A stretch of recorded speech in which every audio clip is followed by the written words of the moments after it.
Audition কিন্তু এমনি এমনি দিতে যাইনি। আমি প্রথমে আসলে স্ক্রিপ্ট শুনেছি। অলমোস্ট 3 মান্থস আমাদেরকে উনি একদম হাতে কলমে একদম অ্যাক্টিংয়ে প্রচুর হেল্প করেছে। আমি যদি গল্পের নায়িকা হই তাহলে আমাদের গল্পের নায়ক বাঁধন আপু। আমি আসলে অডিশন কিন্তু এমনি এমনি দিতে যাইনি। আমি প্রথমে আসলে স্ক্রিপ্ট শুনেছি এবং আমি আমার চরিত্রের ইম্পর্টেন্স কতটুকু ওইটাকে আগে প্রায়োরিটি দিয়েছি। এরপরে আমি অডিশন দিতে গিয়েছি। সো আমি কিন্তু বুঝে শুনে অডিশন দিতে যাই এবং আমি অডিশন দিয়ে মোটামুটি কনফার্ম ছিলাম আমারটা ভালো হয়েছে। সানি ভাই তখন ফোন করে বলেছিল যে আমাদের একটা ফিল্ম হবে এশা মার্ডার, সো এর নাম ভূমিকার জন্য তুমি কি অডিশন দিবা? তো আমি বলেছি ওয়াই নট।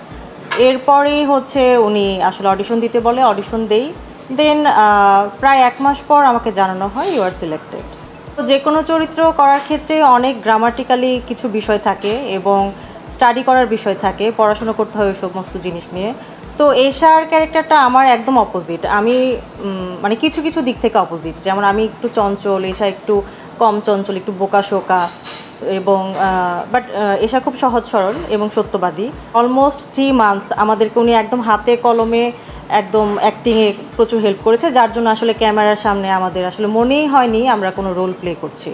মনে হয়েছে রিহার্সাল করছি, ওইটাই জাস্ট ক্যামেরার সামনে করছি।